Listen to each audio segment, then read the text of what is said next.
Hello, this is Richard Murphy of Tax Research, and I want to talk about domicile. Now, domicile is an incredibly important concept for tax if you live in the UK or Ireland, but absolutely nowhere else in the world. And the reason why it's so important is that unlike the rest of the world, the UK, and by the way I'm ignoring Ireland from now on, the UK has basically got three ways of determining a person's residence for tax. The first is what is called the 183-day rule, and that's recognised around the world. In other words, if you're here for more than half the year, you're a tax resident here. The second is what we call ordinary residence. Now, ordinary residence is slightly different, and it means that if you're here on average for more than 91 days a year, that's a quarter of a year, for 3 years or more on average, subject to one or two variations in the rule, then you're going to be considered to be resident here as well. And the third rule we have is domicile, which interprets how those other two rules work, which is what is so distinctive about the UK tax system, and it is that domicile rule which makes the UK a tax haven in this respect. And it is why it is so attractive to very wealthy foreign individuals who want to come here, and I'll explain why in a minute. But let's just talk about what your domicile is. Domicile is an unusual concept because it means your natural home. Now, natural home in this sense has absolutely nothing to do with your nationality at all. It has nothing to do with your ethnicity.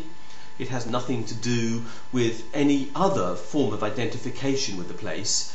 It is a personal perception, and it is normally the country from which you came. Now, that means in a world where very many people are migrant for all sorts of good and valid reasons, there will be a lot of people in the UK at any time for whom this is not their natural home. According to statistics from the Office of National Statistics, that figure is something like 7 million at this point of time. And what that means is that these people were either born outside the UK or were probably born of parents who were born outside the UK, even if they happened to have been born here. Now, if you were born outside the UK and you have your social and family ties to another country, let's use a slightly absurd example because I can't imagine there are many Fijians in the UK, but if that is the place from which you come and your parents were born there, or most particularly your father was born there and perhaps his father was born there, you would have acquired a domicile of origin in Fiji. Now, that's the case even if you were born here, and assuming that it was your father's intention to return to Fiji at some time during the course of his life. Now, so long as you inherit that, he doesn't become a permanent resident of the UK and gives up his intention to return to Fiji whilst you're a child. When you become an adult, you retain that Fijian domicile, so long as you take no steps to indicate that you have given up all your ties with Fiji. The simple fact is that so long as you can tell the Inland Revenue that you intend to go back there at some time, it may be on your retirement, it could be when your children's education is finished, it could be in the case of some countries in the world when the political or financial stability of the country has improved so that you can take the risk of returning. All of these are perfectly valid excuses for staying in the meantime. Then so long as you can tell the revenue one of those things, you can live in the UK for extremely long periods of time and not acquire UK domicile. Now, what's the importance of that point? It's quite simply this. If you are domiciled in the UK and you are resident or ordinarily resident in the UK, then your worldwide income is taxable in the UK, wherever it arises. So if you have savings offshore in a bank account in, say, the Isle of Man, it doesn't matter that they're there, you're taxable in the UK on that income.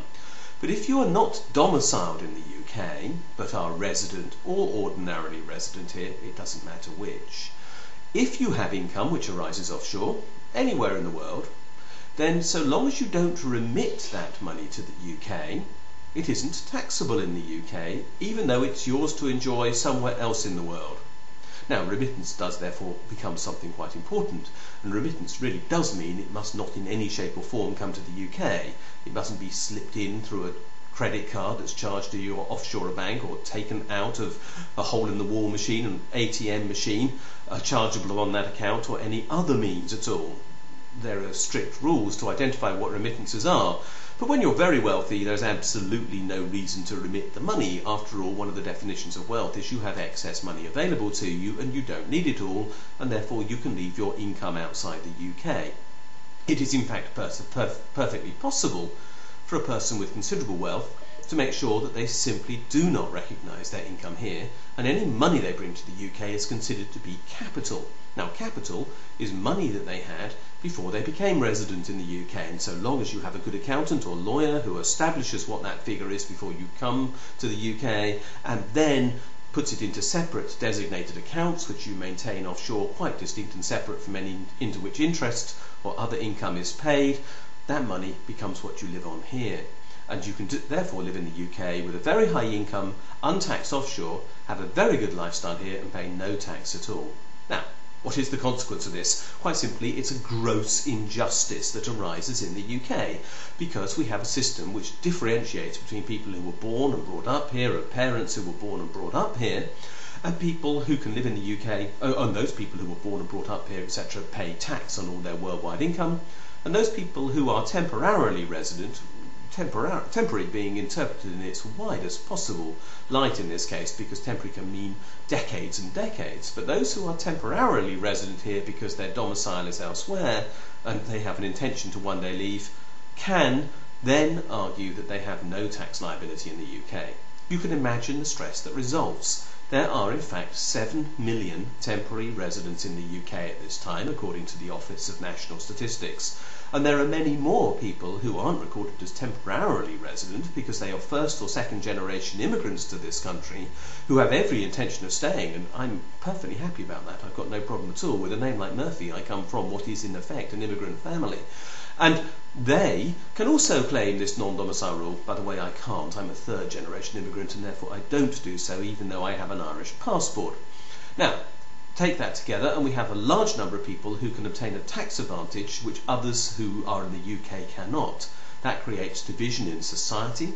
It creates an unfair advantage for those people with regard to the operation of their businesses. It is discriminatory with regard to their ability to accumulate cash. And under the 2003 Race Relations Act, anything which provides a social advantage provided by government, which is done on the basis of a person's national origin, which is exactly the basis on which domicile is decided, is in fact illegal. And I have therefore argued that the domicile rules are illegal under that Act and should be abolished. Now, that is of course a legal technical point, and it has not gone to court and no one has yet tested it, and the government rejects the point at this time, and so they might. But in practice, the law should change because of the social inequality this causes, and for one further purpose. That is because nobody has proved there is any benefit to the UK from the domicile rules. It is frequently said that these people who come to the UK bring enormous amounts of money with them. Well, you'll understand from what I've just explained that they don't bring enormous amounts of money to the UK with them, because if they did bring enormous amounts of money to the UK, they'd pay tax on it. Now, they might bring some capital, but if they do, what do they buy with it? Well, they buy expensive houses. They distort the housing market in the southeast of England in particular. And that means that we have seen extraordinary house price inflation by people who are not domiciled in the UK but who wish to invest in our housing market. And that is a social harm, not a social good. And otherwise they might spend a little bit of VAT. They certainly don't create employment, which is the other argument that is created, because in this modern mobile world, people don't have to live above the shop to create a job in the UK. They can live anywhere in the world and create a job in the UK. Indeed, they can be domiciled and resident, not domiciled and resident here, and still own companies in the UK through offshore trusts which they can legitimately create. So the arguments in favour of there being an economic benefit for domicile simply disappeared when the steamship went, and that's 40 plus years ago. In the age of modern jet travel, of mobility around the world at the drop of a hat and electronic communication, domicile is an anachronism which was first used in tax in 1799, and the time has come for it to go. It creates social division, it creates economic harm, it distorts our housing market.